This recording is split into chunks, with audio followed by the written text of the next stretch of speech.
여러분 안녕하십니까? 약초피디아의 곽준수 교수입니다. 자, 오늘은요, 우리 생활 주변 환경들이 좀 악화되면서 많이 일어나고 있는 증상들, 아토피, 암, 이런 환자들이 많이 늘어나고 있잖아요. 그래서 이 부분을 좋은 생활약초를 한번 다뤄보도록 하겠습니다. 아토피와 항암 효과에 아주 탁월한 꾸지뽕나무입니다. 자, 보통 뽕나무과에 속하고요. 생약명을 자목백피라고 부르는데요. 맛은 달고 약성이 따뜻합니다. 그래서 간, 심, 비, 폐, 신 5장이죠. 5장으로 모두 다 작용을 할 수 있는 특이한 약재입니다. 꾸지뽕나무가 일상적으로 많이 알려져 있고 사용을 하고 있는데요. 적용 증상 대표적인 거 몇 가지 알아보도록 하겠습니다. 첫 번째, 생리통이 있는 분들 주목해 주십시오. 자, 일반적으로 생리 전후에 따르는 현상이죠. 주로 아랫배가 심하게 아픈 증상을 총칭하는 말인데요. 이 생리통에 아주 특이적으로 잘 듣습니다. 생리불순이랄지 자궁질환에도 많이 사용을 하는 것이 바로 꾸지뽕입니다. 보통 술을 담거나 식혜를 담거나 또는 물에 끓여서 복용을 하고요. 두 번째 우리가 주목할 부분은 명목, 눈을 밝게 한다. 보통 이제 나이가 들어가면서 어때요? 노쇠 현상에서 오는 경우로 눈이 굉장히 침침해지고요. 사물을 알아보기 힘든 그런 경우에 눈을 밝게 해주는, 이걸 명목작용이라고 그러거든요. 이런 데 주로 많이 사용을 하게 됩니다. 따라서 눈과 가장 관련이 깊은 간염에도 어때요? 간염에도 이 말린 꾸지뽕 약재를 하루에 한 40g 정도씩 이렇게 사용을 해주면 효과가 좋다는 그런 보고들이 있습니다. 그 다음에 기를 더해주는 익기작용, 몸속의 기력을 보완하기 위한 그런 약재죠. 특히 주목받고 있는 것들이 이제 폐의 기운을 아주 북돋워주는 효과가 강해서요. 폐결핵에도 많이 사용을 하고 있습니다. 그 밖에도 소염이랄지 염좌, 삔대라고 그러죠. 관절통, 요통, 타박상, 그 다음에 항암, 혈관을 강화한다든지 강장작용, 해열작용, 활혈작용, 아토피 질환. 특히 우리가 여기서 이제 주목할 만한 것들이 아토피와 항암, 그 다음에 혈관을 강화시켜준다는 거, 이런 부분들에 대해서 우리가 주목을 할 수가 있고요. 보통 한 15g 정도를 1회분으로 달여서 마시게 되면 되겠습니다. 자, 이러한 꾸지뽕 어떻게 이용하면 될까요? 약효는 주로 나무 껍질이나 가지 또는 뿌리에 있습니다. 그런가 하면 익은 열매에도 있거든요. 나무 껍질이나 가지는 단오 전후에 봄에 채취를 하면 좋고요. 그 다음에 열매는 늦가을에 잘 익은 열매를 채취하시면 되겠습니다.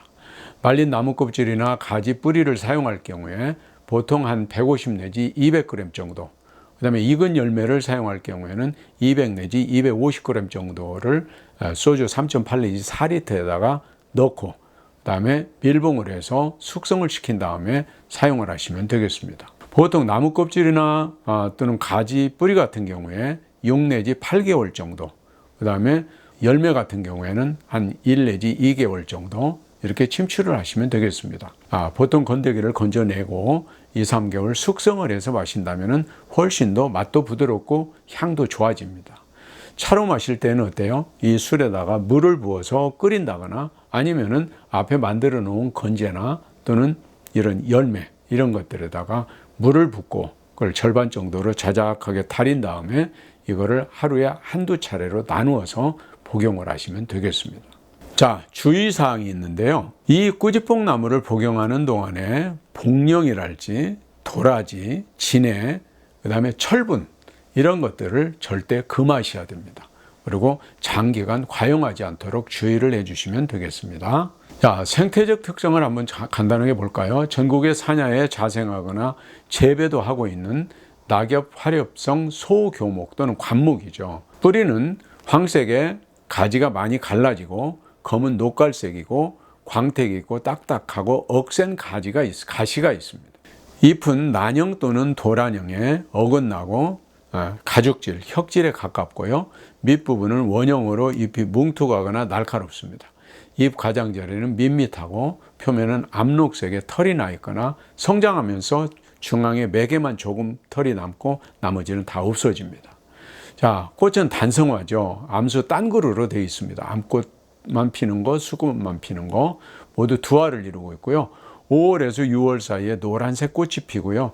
열매는 둥글고 9월에서 10월 사이에 빨간색으로 익습니다. 이때 열매는 채취하시면 되겠죠. 자, 그림을 한번 볼까요? 지금 보고 계시는 사진은 수형입니다. 전체적인 수형을 보고 계시고요. 자, 지금 꽃이 피고 있는 모습이죠. 이게 수꽃입니다. 주도가 이렇게 나와 있지 않는 특징을 가지고 있죠. 지금 보고 계시는 것이 암꽃인데요. 마치 우리가 코로나 바이러스 형태를 보는 것처럼 주도가 길쭉길쭉하게 지금 나와 있는 것을 볼 수가 있습니다. 줄기와 잎을 보고 계시는데요.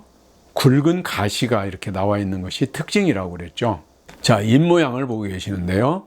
자, 왼쪽은 앞쪽, 오른쪽은 뒤쪽을 보고 계십니다. 혁질로서 가죽질에 가깝다고 그랬죠. 자, 잎 가장자리 매끈하죠. 잘 확인해 주시기 바랍니다. 다음 줄기입니다. 줄기의 경우는 이렇게 이제 잘라서 건재로 말려놓은 그런 건재고요. 이거는 지금 뿌리를 캐가지고 단으로 묶어 놓은 겁니다. 사용을 하실 때에는 겉껍질 이것들은 좀 벗겨내시고 사용을 하시는 것이 좋습니다. 자, 열매를 보고 계시는데요. 아주 미숙합니다. 이제 막 꽃이 지고 나서 열매가 맺힌 모습이죠. 처음에는 노란 미색이라고 해야 되나요? 자, 이게 이제 익어가면서 붉은색으로 완숙 상태가 되게 되면은 이걸 따서 모아놓은 것이 이런 모습입니다.